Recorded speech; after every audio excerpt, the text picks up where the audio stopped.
Pep Talk UK. It's time!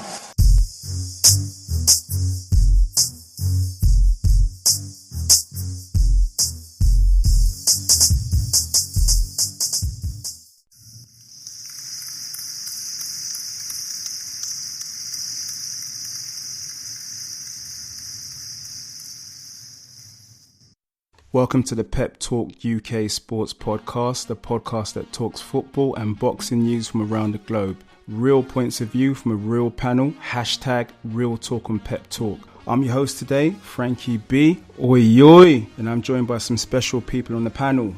From Paris, Pascal, how are ya?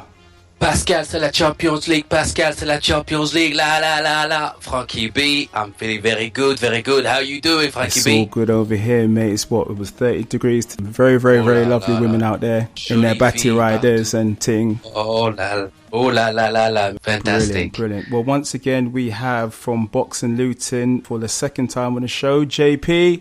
How you doing, geez? Hello there. Good evening. I'm really good. Thank you for asking. Wicked. Brilliant. His second time on the show. Can I introduce Shaz Chaudhry? How you doing, mate? Frankie, I'm very well, thank you. It's good to be back home. Thank you very much, lads, for having me back on. Brilliant, guys. Well, we're going to start with the boxing talk. That is the massive fight of the O2 between Kell Brook and Triple G. Now, Shaz, what was your verdict? Before I tell you about the outcome, I think most people had predicted that Brook would lose that fight. Personally, I was just chuffed, and I mean that from the bottom of my heart, and as a boxing fan, by the guts and the performance he put in. Definitely. I'd seen Triple G throwing some very heavy punches, doing pad work with Abel on Saunders on Tuesday, and he was smashing the pads, and there was a thud coming out of there, and I was fearful for Kell. But the fact that he actually threw some blinding shots. There's a slow-mo that I've been watching of him hitting Triple G with an uppercut, taking him off his feet. He hurt the beast. I don't care what anyone says, the beast was hurt. Ooh. And I give the utmost credit to Dominic Ingle for pulling out their fighter at that stage, because from that point, I don't feel Kell Brook was going to come back and win that fight and was possibly in no fit state to continue. He'll live to fight another day, and for me, it's a massive well done, Kell Brook. I just kind of felt shortchanged at the end when the towel got thrown in. We had Troy Deeney in front of us, and Troy had exactly the same view as you, and I got myself into a nice little conversation with the Watford captain, telling him, no, Mr. Ingle knows his fighter better than anyone else in that arena. Yeah. He was best placed to make the decision. And as much as it's been quite funny seeing him waving that towel, getting the referee's attention, the extra 3, maybe 5 seconds it took for the referee to notice that he was on the ropes, during that period, Triple G was just hammering Kell Brook. So I'm quite glad the ref never saw it, because the little doubt I had in my mind went the minute the referee let it continue and Triple G kept hammering away at him. It was kind of like he identified, weakness of Kell Brook, and he just totally used it to his advantage. JP, did you get to see the boxing? Kell Brook, it's easy to say afterwards, but I don't think he was ever going to win the fight. He blew up the weight well. He was incredibly confident. I don't think I've ever seen a boxer as confident in my life as he was before that fight. And you know what? I think that kind of swayed a lot of people that he was going to do well. There was a lot of talk before the fight that GGG wasn't feeding him well and all this. I think that was just a sideshow to try and get people in to buy more pay-per-views on the chance that Kell might win it. But the truth was that when it came to it, and even in the first round, GGG went into it. Second round, I think Kell won it anyway. And you know what? He did well in that fight, And it's just, I think, when it comes to it, I feel for Kell, because you know what, he went out on his shield, and even as Dominic Ingle was swinging, you could see him in the background swinging that towel, trying to get it thrown in there. But Kell was still going, let's go for it, let's keep going, and he really did go out on the shield. And you know what? I think when all said and done, his reputation will be completely enhanced from this. He will probably go and fight someone like Miguel Cotto, who's got a contract with I can't remember who his promoters are in America, but 10 or 15 million pound contract or whatever per fight. Or Canelo after he will beat Liam So this just weekend. a question for you, JP. Sorry to interrupt. If Triple G went down to 147 to fight Kell Brook, who do you think would be victorious? You know what? I think it's GGG. It's just his shots. I mean, when he lands, even you can see a clip a few times on YouTube of him where Carter Frost talks about G. He punches like a mule. That's what he says. He just really hits people hard. And I think Kell, there is a great clip on YouTube of Kell. He lifts GGG off the floor with an uppercut. You can literally see his feet leaving the ground, and he covers up and he goes back, and he's still fighting. So you know what? He's just a machine. And I spoke to Luton's world champion Billy Schreier last week. I met him in Harkin for a little while, and he said, you know what? He's the kind of boxer, you want to hit him, he stays hit. And I always thought, what does that actually mean? You hit him, he stays hit. In other words, if you punch him, you really want to see him looking hurt, and that doesn't happen with GGG because he just covers up and he's ready to go again. So I think it was an impossible task for Kell Brook. He lost the fight, yes, but his reputation has been massively enhanced from that fight. But GGG is just a machine. It's as simple as that. Good points. Pascal, did you get to watch the big fight over in Paris? Oui, Frankie B. I tried to come to London to watch the fight, but the problem at customs, it's a very small manner of sexual harassment I'm dealing with, but it's not a problem. But in terms of the fight itself, look, I was very much rooting for Kell Brook. I've got a very, very passionate about English people and England as a country. So I was wanting Kell Brook to become victorious. But in the end, I think the obvious result came out. But what was very important for me is a number of things. Kell Brook looked in absolute tip-top condition, great body, put on some great muscles. The problem with Kell Brook is, he's at 147, he's very much used to a lot of movement, and I felt that Kell Brook was tiring towards the third and fourth round, which essentially had affected his performance towards the middle rounds. But he showed some exceptional boxing skills, which was absolutely astonishing. I was on the edge of my seat, most of the time. I was really, really rooting for Kell Brook because in some parts he made Triple G look very ordinary, by the combinations, particularly as we discussed tonight. The uppercut was superb, absolutely superb, and he was throwing it at will to some extent, and the jab was almost amazing. But the problem was Triple G was hunting him down, hunted him like I've never seen anybody hunt a boxer before. He was moving, cutting the ring as we know Triple G to do, and the power behind the shots was just simply astonishing. And the conditioning of Kell Brook, kept him, but towards the end, unfortunately, he was overpowered by a much more powerful and a much more determined Triple G. And Dominic Ingle is superb coach. What Dominic Ingle did, and not many people realize this, but the panelists, of course, but the general public, not so much, is that he wanted to preserve the integrity of Kell Brook as a fighter, because had Kell Brook been knocked out, he probably could have hurt Kell Brook psychologically and might even hurt him as well in future performances. But the fact that the fight was stopped on the basis of his eye injury, Kell Brook can only stand with himself that perhaps there could have been some upset if things had turned out differently.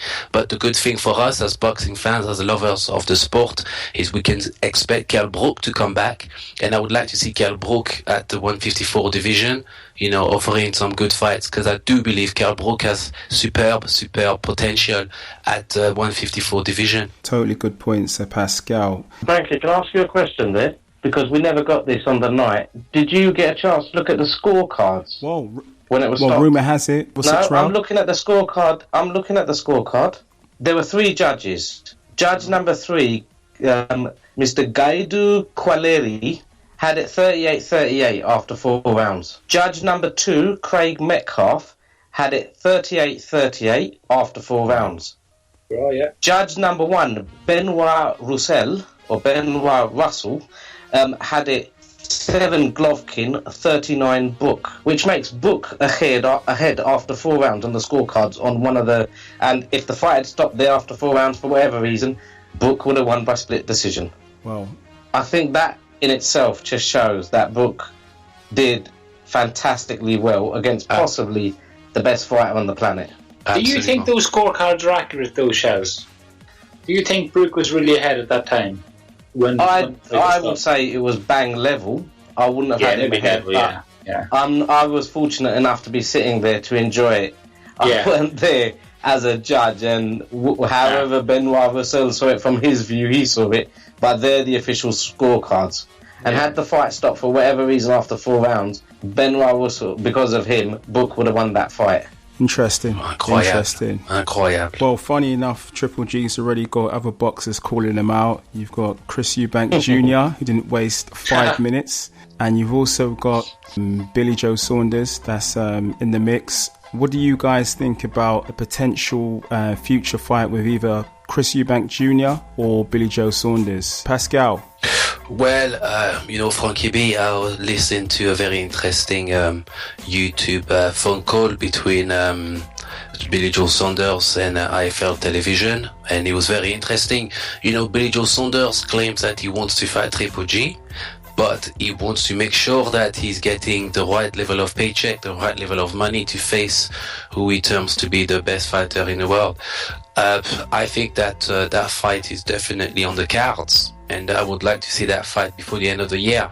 And what's interesting is that Carew has almost insulted everybody in boxing that is in that weight division, that, look, if none of you are willing to fight the man, me, Kell Brook, as a young welterweight, I'm willing to go to weight division to fight the baddest man in boxing. So it's actually, we now have a surge of interest where Andy Lee is also interested, Billy Joe Saunders interested, the Eubanks also showing interest, but I think the Eubank must have lost their pen during the negotiation. So, look, I would personally, I would like to see Billy Joe Saunders against Triple G. And I would like to see how he fares up, because, Kell Brook to some extent has, showed the benchmark in terms of performance and gutsy performance and how to fight Triple G. And it'll be very interesting to see whether Billy Joe Saunders can use that as an opportunity to face Golovkin, towards the end of the year. But I think the British public will welcome Triple G back to the O2 Arena, and Billy Joe Saunders has certainly an opportunity to face the man for a unification title fight. So let's wait and see, But Billy Joe Saunders deserves the shot before the Eubanks and anyone else, in my opinion. So, JP, who do you think is better equipped? They won't lose, but I think Billy Joe Saunders, would have a bit more... I think he'd have a bit more nous about him, about holding back in the fight and trying to be a bit more defensive. I think with a few hard shots on him, I can imagine Eubank Jr. losing his head a little bit and getting caught up and getting knocked out in about 3 or 4 rounds. I think somebody said on Twitter today that Colin Hartley, some boxing reporter, said he reckons that Eubank Jr. will get knocked out in about 3 rounds from GGG. But a more bigger issue is important here, is that the fact that why would Chris Eubank Jr. get a shot at GGG? I mean, I can understand why Billy Joe Saunders may, because he wants to get a world title, but apart from the fact there's a lot of talk on Twitter, apart from the fact that he's on Facebook talking about how he does his corners and own towers, really? He drags your head in the corner at half-time, But anyway, how does he get a shot? What has he got? Has he got a British title? I'm not even sure. Shaz, you could probably dodge me. Does he even have a Commonwealth title or European title yet, Chris Eubank Jr.? I'm not sure. Why does he get a world title? He only has the British title. That's what I was thinking. So why does he get a shot? Other than his dad talking about it, why should he get a shot? I don't get it. It's true though, isn't it? Why should he get a shot? Very good point. Shaz. I'll get to that, but I'll give it a little bit of context first. I was with a guy yesterday called Mr. Tom Loeffler. Now, he's the boxing promoter that looks after Triple G. The guy most likely to fight, I think, is mandatory, and his name is Daniel Jacobs. Daniel Jacobs had a fight over in the States against the Latin Snake, and he absolutely ripped him apart and beat him in the 7th round over the weekend. Now, he's the most likely to fight Triple G. Everyone feels they've seen a little bit of a chink in Triple G's armour the way Kell Brook was able to hit him as much. So Daniel Jacobs, I feel, is first in the pecking order, and he will be the next fight for Triple G. Now, I've got a feeling Triple G wants to come back for Billy Joe Saunders because he wants the belt. So I think that's number 2. And I think Triple G beats both Daniel Jacobs and he beats Billy Joe Saunders. Moving on to Chris Eubank Jr., I was unfortunate enough to be ringside when he did, when whatever happened with young Blackwell, who demonstrated he was a warrior, could take a lot of punishment. Out of all of the 3 fighters, Billy Joe Saunders, Daniel Jacobs and Chris Eubank Jr., even though JP said he doesn't deserve a shot, and no, he doesn't. He's very good on social media. His dad is Eubank Senior, English himself. Chris Eubank Jr. is the king of the uppercut. He doesn't throw one, he can throw them in flurries. He can hit in flurries. I think of the 3, if I was going to put money on one beating Triple G, it would have to be Chris Eubank Jr. Whoosh! That's very interesting. Very interesting. Pascal, that's going to be on audio. I'm going to be a superstar. All the way to Paris, also, Shaz, it's very interesting. That's a very, very brave analysis, It's not as brave as our man Kell Brook that stepped into the ring with the beast. Yeah. I'm just talking and I'm hidden behind my phone here. Our young friend Kell Brook stepped into the ring with that animal, and I have to give him the utmost credit. Very true, very true. The problem with this, Mr. Shaz, is that the British public, Eddie Hearn has done a fantastic job in putting a superb, promotion card, and a lot of casual boxing fans tuned in on Saturday to watch the fight. And would they want to see Chris Eubank Jr. face Triple G? Perhaps to see him beaten up, not to support him in the same way that they supported Kell Brook. So it'll be very interesting to see whether the fight can be sold, and whether the Eubanks would be interested in engaging in promotional activities with Eddie Hearn and Matchroom. It'll be very interesting to see, but I'm very, very keen to see that matchup. Following your analysis, it'll be very interesting. But Jacobs has been calling out Triple G, and undoubtedly, he's probably wanting a shot at Triple G, and probably a good paycheck that comes with it. But I think the fact that the O2 Arena was sold, and there was a very good interest in Triple G, and Triple G, let's face it, has a lot of British fans and European fans. We would love to see Triple G back to London for another fight, another unification fight, and potentially break other box office records in the UK. So for me, I would prefer to see Billy Joe Saunders, in the first time round, and perhaps 2017 we can start thinking about Chris Eubank, and Chris Eubank perhaps can start looking at getting a Commonwealth title or a European title to add to his belts, to almost make the fight more interesting. But that's very, very interesting indeed. And maybe Chris Eubank Jr. can buy a couple of towels. Maybe. So just back to Kell Brook, where do you see his future? Oh, well, Kell Brook, he's just had another fan. I always liked Kell Brook, but I now have, an attachment to the man. He's very much a man's man, the type of man you want in your team, in your corner. And I would like to see Kell Brook at the 154 division. I think that now that I've seen him against Triple G, I do not think that Errol Spence can defeat him. I think he would overpower Errol Spence, and he would beat Errol Spence at 147 division. He's now earned the respect of many people all around the globe, and it would be good for him to see Canelo. I would love to see Brook against Canelo. That would be an absolute cracker of a fight. It would be very good to see him, and I'd like for that fight to happen.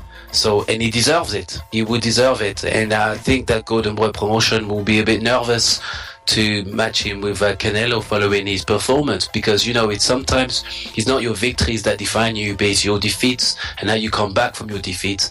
And for me, Kell Brook is just a wounded animal, but he's proven to the rest of the world and to himself that he's a champion, even in his defeat last week. So Canelo, Kell Brook for me will be a cracking fight for 2017. Kell Brook's going to fight Spence at 147. Yep. We loved seeing him at the heavier weight, but Brook's going to have to do what he did before, struggle to get down to weight and fight Spence, and that's going to be a cracking fight. Difficult to call at this stage. Spence was the first man to knock over Bundu, who himself was a bit of an animal, and he said that Spence was a cracking fighter. I think Brook v Spence,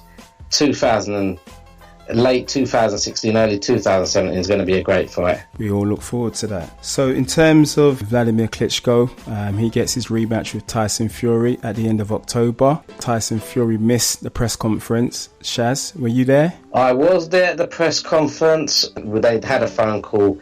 Tyson Fury's card broken down on his way down from Morecambe, and that soon after his battery died. Wow, that sounds very professional. Whether it's mind games or not, I hope everything is well in the Fury camp. I spoke to his manager, Peter Fury. He said everything's well. It is the first press conference that Tyson has missed. Things can happen, but obviously it's brought a lot of criticism of him, and whether or not it's indirectly given a psychological edge to Klitschko, thinking that Fury is afraid to face him. But being the pro that Klitschko is, at the press conference, he said in his voice, which I'm not going to try and imitate because he's a big, strong man and a former heavyweight champion. So if he does listen in, I really don't want to be on his hit list. He said last time at a press conference he turned up as Batman. Today he's being the Invisible Man. Oh, that's fair. As a consummate professional, you have to give him credit. He handled the press conference, he handled the media. He even ripped up a picture and put Fury next to himself.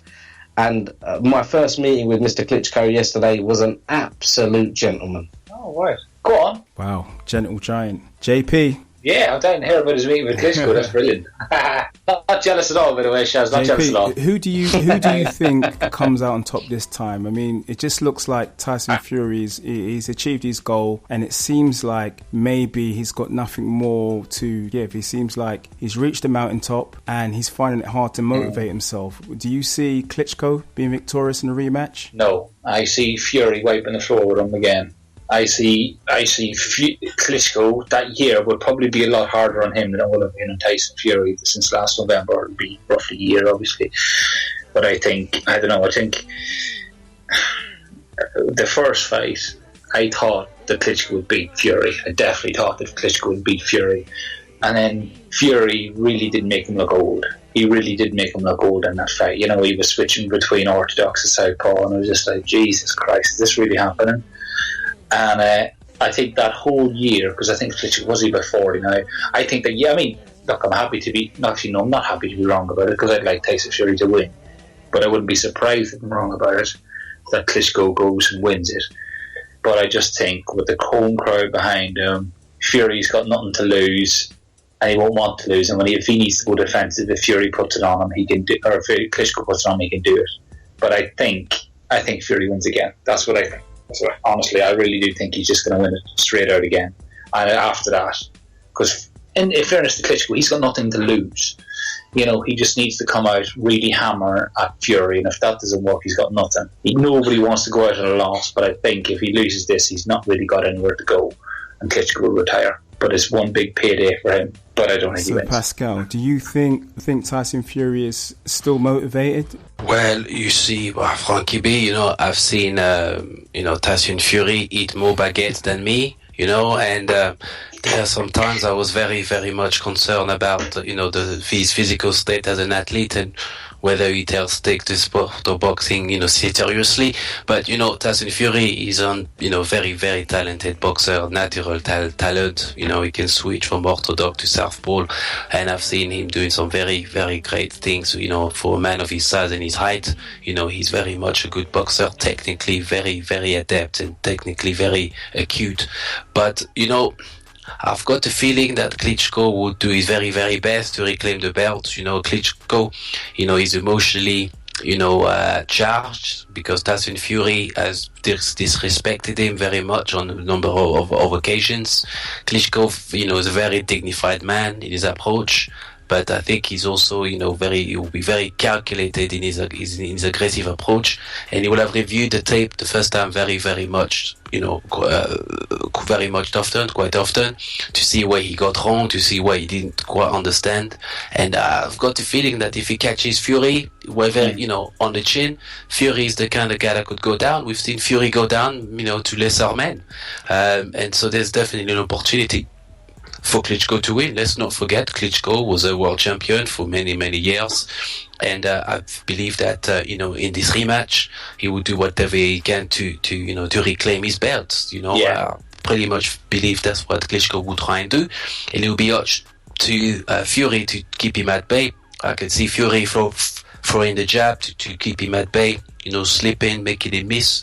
But to me, we all know that boxing only takes one punch to change the game, and Fury is the kind of man that could take a punch and go down.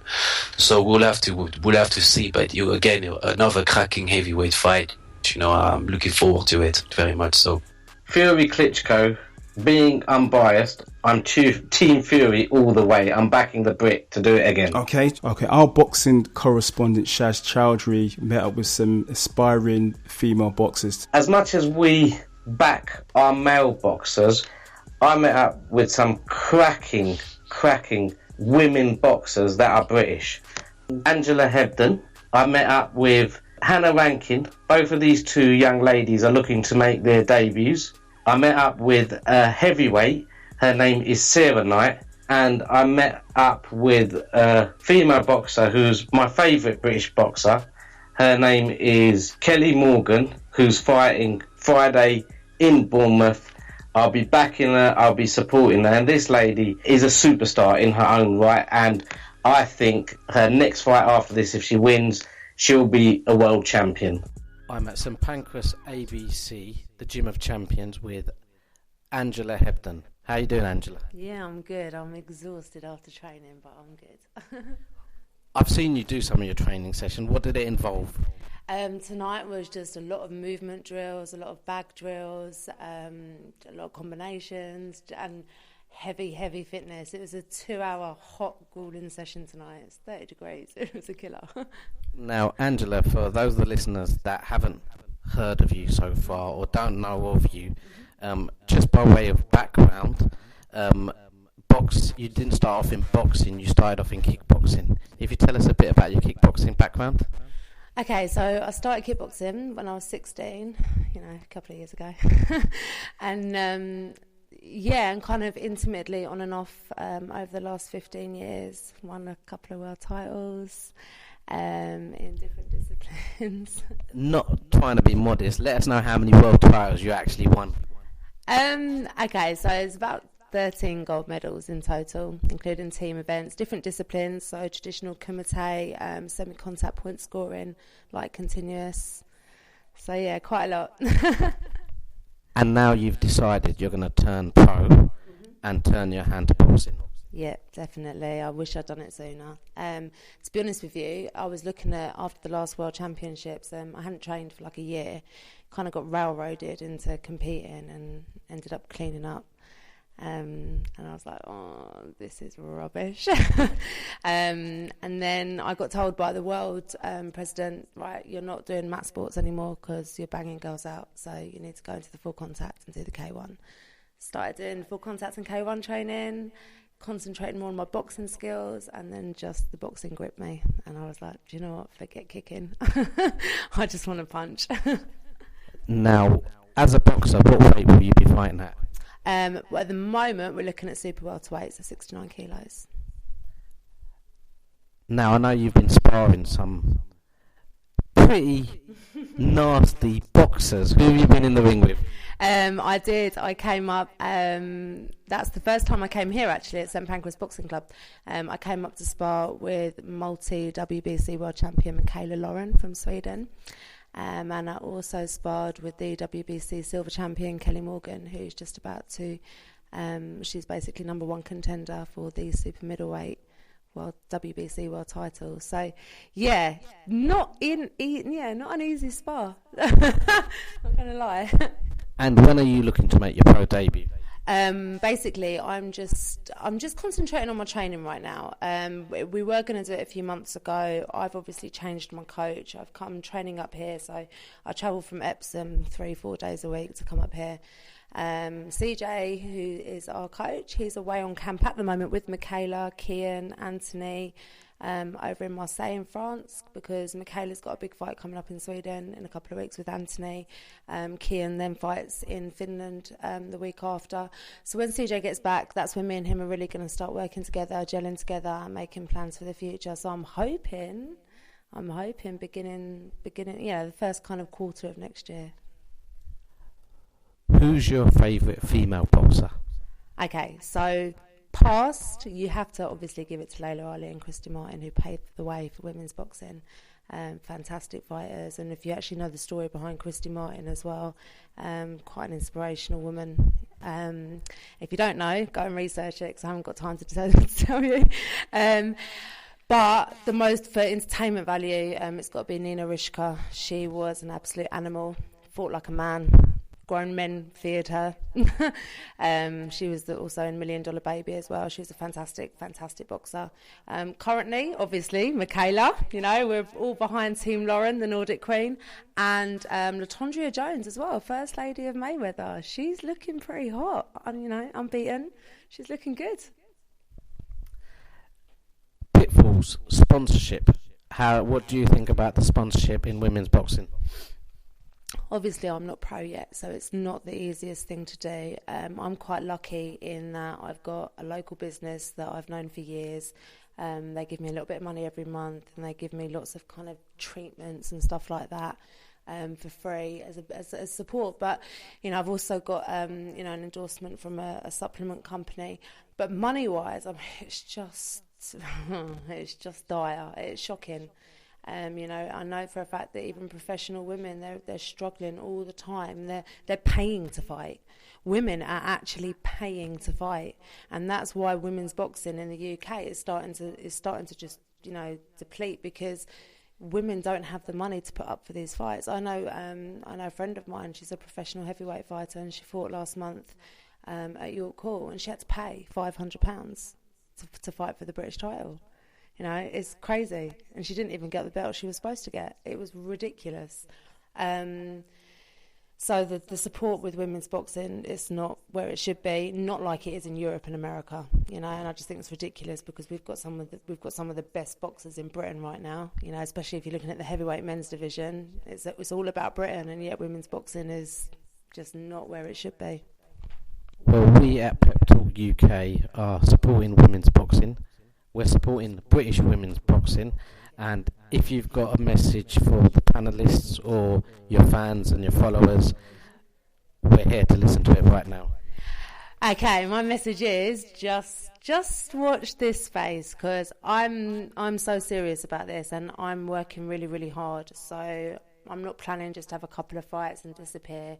I want to go the whole way, so I really appreciate everyone's support as well. My following on Instagram is, it's fantastic. Loving all the support that I'm getting from that.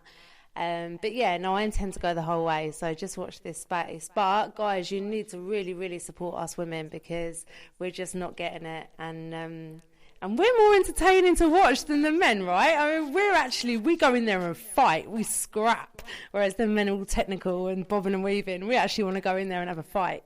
So you need to get behind us, guys. Now, one of the panellists, Pascal, may want to come and have a sparring session with you. Do you think you can give him a couple of pointers? Let him come down, I'll give him a couple of pointers in the ring. Well, Angela, thank you very much. Really appreciate you taking the time to have a chat with Pep Talk UK. We wish you the best for your career, and we will be watching, and we will be following, and we will be supporting. Thank you very much, and thank you for coming down and talking to me. Pep Talk UK is with Sarah Knight, a boxer from Surrey.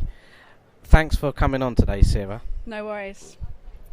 I've just seen you spar, and you were sparring Hannah Rankin and Kelly Morgan, and you've given a very good account of yourself. Now, if you tell our listeners a little bit about yourself, what weight division do you fight? I fight heavyweight. In the amateurs, I used to fight a light heavy, but obviously I'm a pro now, so it's just heavyweight. How many pro fights have you had? I've had 2 pro fights. And how'd you get on with them? I've won both. My last one was in June the 23rd. So. And where are we heading next? What do you plan on doing? I would love to fight for a world title. I've sparred the former world champion, so yeah, I'd really love to fight for a world title fight. You look comfortable today in the ring. How did you find sparring Hannah and Kelly? Yeah, it was a challenge. Obviously, sparring different people is always a challenge. You've got to figure them out the first couple of rounds. But yeah, it's also good sparring girls because there's not many like girls around to spar with. You just spar with the men. So sparring girls is really good. Have you sparred any male pros? I sparred Larry the Natural a few years ago, and Danny Connor. Spar him and a few journeymen. Do you have any message for all your listeners out there, all your fans and followers, in terms of watching you in future? Yeah, just literally watch the space. Hopefully, world title fight. Most of the heavyweights are in America, so hopefully I can get an American over, or I can fly over there. But yeah, just keep an eye out for me. I'm on Instagram, Facebook. So yeah. It's been a pleasure. Thank you very much today. Thank you. Cool, thanks. I'm now joined by Hannah Rankin, who's just had another phenomenal, awesome spar with Sarah Knight and Kelly Morgan. Thank you for joining us at Pep Talk UK today, Hannah. Thanks very much. Hannah, by way of a background, you're boxing at the moment. What sort of level are you boxing at? Currently boxing at white collar level. Any plans to turn pro? Yeah, I'm looking to turn pro next year, hopefully with my debut in March. What weight are you fighting at the moment? Light middleweight. And in terms of boxing, has this always been your calling? Because I do know your background is not boxing related, it's more musical.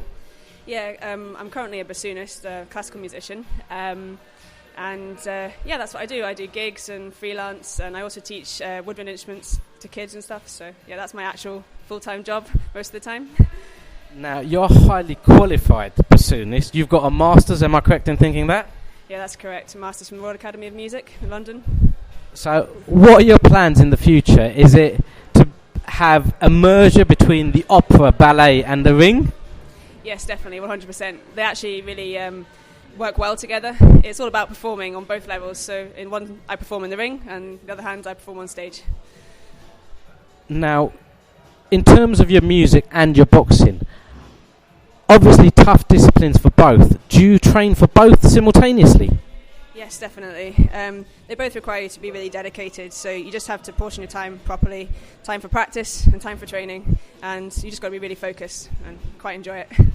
Now, in terms of female boxers, women boxers, who have you been sparring? I've been doing a bit of sparring with Kelly Morgan and Michaela Lauren, and it's been a fantastic experience. I've learned loads from them, and yeah, I really enjoy it. Learn loads. What is the future target? What do you want to achieve from this? I want to be the top, at the very top of the game, and I'll get a world title. Now, as you know, ours is a boxing and football podcast. Do you have a football team you support? Yeah, I support Liverpool. As a Leeds fan, I was just beginning to like you there, Hannah, but at that point, I'd just like to say thank you very much for joining us today, and it's been a right pleasure and an honour on my part. Thank you very much for having me. Guys, I feel honoured and privileged to be sitting here with none other than Kelly Morgan, who is a belt holder. Thank you, Kelly, for coming on Pep Talk UK. Thank you for having me. Now, Kelly, I've mentioned you're a belt holder. What belt do you hold at the moment? I hold the WBC Silver Middleweight Championship belt. And you have another fight coming up soon? I do. I have a fight on the 16th of September in Bristol. And then we have a fight that is in talks at the moment with the Super Middleweight WBC World Champion, Nikki Adler. So we're hoping to get that first world title shot by the end of the year. Do you know what? I would probably do a cartwheel the day you become a world champion. Thank you. Well, if you want to do a cartwheel, I might just, I don't know, disappear into the stars somewhere. You know, it's a dream since I was this big. I decided I wanted to be a champion of the world. I didn't know what at, but that was my dream right then. And then, you know, many 36 years later, I'm getting there now. I'm nearly there. So yeah, it's very, very special close to my heart. Now, Kelly, I don't know whether the listeners know you personally, but I've been following your career from way back. Before you were even a boxer, I remember you as throwing a spear around as someone that was throwing a javelin around for England. Now, not only did you throw that javelin, you also represented England at the Commonwealth Games as well. Yeah, I was a spear chucker in my previous life. So, yeah, I was British record holder for javelin. Highest ranking was 6th in the world and a bronze medalist at the Commonwealth Games. And also got on the netball court for England as well. So, you know, I've always been chasing these dreams and thinking I'm there and then reaching a dead end, but I really feel now that boxing's where I should have been all those years ago. But sadly, at the time I grew up, boxing wasn't an opportunity for girls, but I just thank my lucky stars I've found it before it's too late. Now, Kelly, the other thing I love about you today is there were two ladies, one who's Hannah Rankin, who's looking to turn pro, and the other one was Sarah Knight, and I know you've also sparred Angela Hebden and the like. Do you feel you're now paving the way for others to follow? Hey, I am following my dreams with as much passion as I can create, and if people like what they see and they want to join me, my arms are open. You know, I believe with every inch of me that this sport is so special and it gives girls, women, men, boys, a human race so much. You know, if people can just be brave enough to step through those doors and give it a go, I've been nothing but welcomed, and look where it's taken me.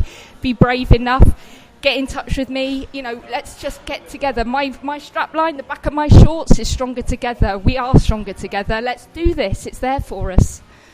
Now, a question we ask everyone that appears on is, do you like football? Because it's also a football and boxing podcast. And if you do, who do you support? Well, look, I'm going to be diplomatic. I'm a Swindonian, so Swindon Town Football Club is my club. That's it. No more. The town's adopted me, so I'm full on Swindon. Now, as a Leeds boy, I actually feel quite good about the fact that you're a Swindon fan. So I actually feel quite macho about myself right now. But obviously, I did feel macho until you've just offered me out there. But Kelly, I just want to say from me, the panelists, and everyone at Pep Talk UK, we wish you all the best with your future fight and the world title shot. I hope politics doesn't get in the way. It's made, and that you come back with the belt. Thank you so much. And if anybody out there wants to give me a little social media shout, Kelly Morgan Boxing Facebook page, Boxer Morgan 1 on Instagram and Twitter, please be with me. This is such an adventure. Kelly, once again, thank you very much. You've been a star. Thank you so much. Thank you. Now, guys, we're going to get into the football. Well, last weekend featured the massive Manchester derby between Manchester United and Manchester City. Well, it ended up in a 2-1 victory to Manchester City. Pascal, did you get to watch this game? Oh, Frankie B, I watched a little bit of the game because, as you know, Paul Pogba is very, very much, in my heart as a French player playing abroad. So I support my compatriot and my countrymen. And I'm very disappointed, and I've seen this on so many occasions that Jose Mourinho, who turned Pogba into a French Obi Mikel, and he has done exactly just that. For the last 3 appearances, Pogba has been playing as a defensive midfielder when we all very much know that his strength is a box-to-box midfielder, creating chances and scoring goals. And all I saw in the first half was Manchester City wiping the floor out of Manchester United. It was shameful. After spending 150 million pounds on the squad, bringing in, one of the most inspective player of all time to make him play at a defensive position, to me beggars belief. I was wondering whether, he had a meeting with Arsene Wenger and wanted to show who could make a mess of a team. And Mourinho, to me, didn't show enough ambition, and was too defensive for my liking. And Pep Guardiola just showed how football should be played, and he showed very much courage as his first Manchester derby, and he was wanting to win the game without Aguero, and he managed to do that. He managed to really, really take it to Jose Mourinho, and I think that Mourinho, his kryptonite is going to be Pep Guardiola. Pep Guardiola is definitely the man that can take down Mourinho, that can dismantle him, that can dismantle the style of play. And Manchester City just proved to be absolutely electrifying. And Kevin De Bruyne, who looks at Macaulay Culkin, just played absolutely great. He was just Prince Harry as well. And Prince Harry, the guy was absolutely wonderful on the ball. And to be honest, they deserve to win. It was very much, they came to win and they won it. And to me, they are establishing themselves as the first, as a firm favorite for the title, and yes, that's pretty much it for me. But it's very, very disappointing for Manchester United and their fans, I believe, So JP, Manchester City obviously were victorious. They look really, really strong, especially in the first half. Do you think this signals a massive intent towards their march to the Premiership crown? Yeah, definitely. Because I know when we spoke a few weeks ago, I thought we were saying who do you think is going to? I think it was before the beginning of the season. I think Man United will definitely have the edge in them. I thought Man City will struggle because Guardiola will need to figure out the Premier League. Mourinho has experience in the Premier League. And then when I saw that on Saturday, I thought, nah, it's gone the other way now. I think getting into pulling one back before half time to get a 2-1 against Man City at home. If you're watching a Fergie team, you're expecting them to come on, push on, and bang in a couple of goals in the second half. And when that didn't happen, you're thinking, right, I'm starting to think now, especially what Pascal said about Pogba, I think now those decisions and not scoring in the second half against City at home, the honeymoon's over for Mourinho. And I think it's only going to be uphill from here for him. Whereas Guardiola can't really do any wrong. And I thought it was going the other way. I thought what would happen is Guardiola start losing a few games, he'd play a few away games, start losing, and it hasn't happened that way. So I think it is a sea change. I think that City will go on there and push all the way to the title. And United have to be careful because they could get left behind now, really. And we heard it was quite funny. I thought it was classic Mourinho at the weekend. He stuttered from one sentence to the other. In one half of the sentence he was saying it's my fault, I'm the manager, and then the next half of the sentence he was saying, well, the players weren't good enough. He's done the classic Mourinho bluff, trying to take blame while at the same time assigning blame, isn't he? Like, those guys are crap, but it's my fault, I'm the manager. And it's like, people can see straight through that. Years ago he would have got away with that, but not anymore. So JP, you're absolutely correct. I've been telling a lot of Manchester United fans in Paris, that he was the worst appointment for them. Yeah. Jose Mourinho, he's just a very toxic individual. Yeah. And for a club like Manchester United, they should have gone for a guy like Pep Guardiola.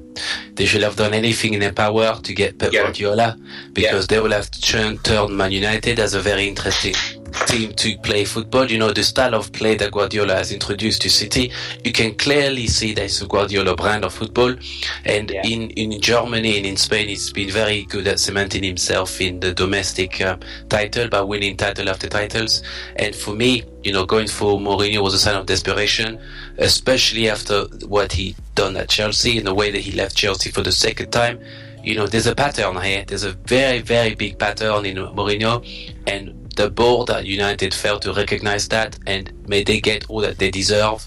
And I'm just very sorry for some of the players, the young players, who I don't particularly believe will develop the way that they should on the Mourinho brand of football. Yeah. There were a few other quite astonishing results.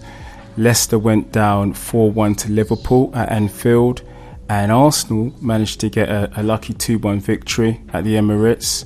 But also Spurs managed to absolutely tonk Stoke at the Britannia. Guys, your thoughts on these very, very interesting results? JP? Arsenal, yeah, I saw that one. 90 plus 4 minutes to got the penalty. I think it was a penalty. He was pulling his shirt. But again, it is quite a lucky result, actually. Arsenal haven't really gotten out of the blocks yet. Spurs, brilliant. I think they beat Stoke about 4-0 last season. They've beaten them 4-0 before, so they're going to be Spurs. Are going to be Spurs. They're definitely playing a great bit of football at the moment. Definitely playing the best football for years on the Pochettino. Harry Kane got on the score sheet, so that's brilliant for them. So they're going from strength to strength. What was the other result we just said? We had Spurs, Arsenal. Oh, yeah, Liverpool hammering Leicester. Yeah, I said before a few weeks ago they're going to be chalk and cheese Liverpool. I think with their games, Leicester, it's hard to know how to measure them, whether or not they're going to be any good this season after last season's work, but we'll see. But yeah, Liverpool all doing really well. Arsenal, Spurs will be up there third or fourth as usual. Man City, maybe Man United second. But we'll see. But it's early doors. One of those classic ones where you think, well, we're going to be at. Let's have a look at Christmas and see where we go from there. Pascal, do you think Leicester can do the unthinkable and get relegated? If you recall in earlier podcast, I did say that Leicester could be relegated, after a very interesting season. The league is very unpredictable. It's happened before. Last year, what I believe it was a bit of a freak accident, it doesn't quite happen. But look, Leicester have invested money. It's just very ironic. They've bought some good players. They've sold some players. They brought in some very good players, spent a lot of money. And you have them now struggling to cement themselves as the team. But also, now the managers are better prepared. And they know exactly the type of football that Leicester will be playing. And what is frightening for me is that Liverpool are picking up some very, very good points and scoring a lot of goals. And Jurgen Klopp is slowly understanding the league and is slowly cementing himself in this British Premier League. And it's going to be very interesting because Liverpool could be the surprise package this season. They could very well emerge as title contenders. I know we've been talking about the big spending teams, but looking at what happened last season with Leicester, Liverpool could be the team this season to play under the radar for quite some time and then emerge out of the blocks, a bit like the Grand National. So it's going to be very interesting, and I think we should keep an eye on Liverpool this season because they're going to be beating a lot of teams. Spurs, what can I say about Spurs? It breaks my heart to say this, but Spurs are showing more determination than Arsenal this season. Pochettino is a fantastic manager. He really was a gem and a find, and you got to give credit to the Spurs board. Spurs will be. Some interesting fact for you, Frankie B, as you know this, but Spurs will be playing Champions League games at Wembley Stadium. They've sold out 90,000 of their tickets for tomorrow's game against Monaco, which is superb. This is the last season at White Hart Lane, which means that next season they'll be playing every single game at the Wembley Stadium, the National Stadium, which is quite astonishing, and they're also about to embark into a very interesting real estate development of the White Hart Lane Stadium, and they'll be accommodating more supporters than Arsenal, which means that it's going to be even more difficult now for players to choose where to go in London. They can either go to Chelsea, they can either go to Arsenal, or they can go to Tottenham. And Tottenham will be attracting good players as long as they keep Pochettino. And they have a superb squad. The midfield is very, very strong midfield. You've got Victor Wanyama, and you've also got my countryman Sissoko, who's been acquired in a transfer window. And that's just going to be an unpenetrable midfield with Dyer. I understand Dyer has just agreed a new contract with Spurs. They're really going on the way up. It's going to be a very interesting turn of events, and I think the balance of power, North London will slowly change towards White Hart Lane. I'm sorry to say this to Arsenal fans, one myself, but we have to admit that the club that we support is going backwards, and the club that we hate is going forward. In terms of other results in the team, in the league also, we forgot to mention that Everton also managed to beat Sunderland yesterday, which was also a very good performance.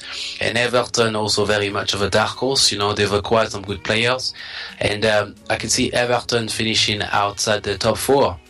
Frankie, they've got a good coach, and Lukaku scored a hat-trick yesterday, and we're still another team to watch out. So if you look at the competition in this season in England, it's going to be very tough, and we're going to see some very interesting turn of events where the league spot could be changing from week to week, in my opinion. And today also saw the beginning of the Champions League. Well, for the British clubs, Celtic were absolutely massacred by Barcelona, and Arsenal managed to scrape a 1-1 draw with PSG. Fellas, what are your feelings on the performances of the British clubs tonight? Arsenal first, JP? Look, they should win that group, definitely. But Arsenal, being Arsenal, it's the same old story, isn't it? From the past. Yeah, same old story. Well, they should win that game tonight anyway, without Ibrahimovic, but obviously you got Cavani and all that over there. So technically, it's probably a good result per se, as long as you beat them at the Emirates. But you know what Arsenal's like, how many years? You get to the last game, they go away to Olympiacos or Lugan-Graz, who we got in this group, and then they draw 1-1 and lose the top spot and end up getting pumped by Barcelona. So this is probably the best chance they've had for a few years to just win the group outright. And I think, with all said and done, that's probably not a bad result away from home. As long as they're beating PSG when they come to the Emirates, they should win that game and then at least start moving towards the quarterfinals. Pascal, what about poor Celtic? In theory. Oh, Celtic, I wasn't surprised. You've got Rodgers as the manager, ex-Liverpool, and my feelings about Liverpool. So I was very much, astonished at the result. Nonetheless, 7-0. The last time I used to watch those results is when you used to watch friendly games where Saudi Arabia was just learning to play football. It's almost a FIFA and they were playing like Brazil. It is a FIFA scoreline, very much so, and Brendan Rodgers just had a bit of a rude awakening about, Scottish Premier League teams entering the Champions League. There was a season where Celtic beat Barcelona, if you recall, 2 seasons ago, I think, 2-3 seasons ago, where Celtic managed to salvage an incredible win. But on this occasion, it wasn't to be. 7-0 is a very bad scoreline. It's going to certainly, have a big impact on the players. We know what's going to happen when they go to the new camp. It's going to be another devastation of a result. And I also expect Barcelona to score 4+ goals. So, those of you who like to bet on the handicap, please, start putting your bets now, because it's going to happen again on the return leg. Let's face it, the only notable team that is going to make any form of an impact is Manchester City. I understand the game was called off today because of bad rain in Manchester, which is very strange because I understand that the weather in London was superb. But Manchester City, Pep Guardiola has, very good experience in the Champions League. He's won it before, so I expect them to cruise through their group stage. Arsenal will be there, but as JP said, I think they will be, despite the easy of, the fact that the group is relatively easier on paper, I still think that Arsenal will finish second. But it was very brave for Arsene Wenger to put Ospina in goal. I watched most of the game today, Frankie, and Ospina was the best player on the pitch for me. He saved some incredible save, notably, against Cavani. He let the first goal in, but there was a chance for Cavani to score the second goal, and Ospina showed tremendous world-class goalkeeping. And but it could have been 4-0 Paris Saint-Germain. If Zlatan was there, they would have certainly won. But, we got to give Arsenal credit, because I recall a season where Chelsea played PSG without Zlatan and Chelsea lost. So we've all, looking at it, I think JP is quite correct. It's a good result for Arsenal, provided that they win on the return leg. Otherwise, it's a bad result. But for me, I would have expected Wenger to impose himself a bit more, to play strikers. Lucas Perez was on the bench. I don't understand why he would play Sanchez, a little man, though he's very good at running behind the defenders. Play Sanchez in his preferred position, which is on the left-hand side, and allow Lucas Perez, to show his ability. And sometimes when players don't know a new player, that gives the new player an edge to impose himself in a game. But, it's better than losing the game. And I think Wenger and his players will be pleased to have returned from the Parc des Princes with 3 points. Thank you. Well, guys, thanks for your time. I'd like to thank Shaz. I'd like to thank JP. I'd like to thank Pascal. Join us again next week for another episode of the Pep Talk UK Sports Podcast. Thank you. Pep Talk UK. And a reminder that you can follow us at peptalk_UK.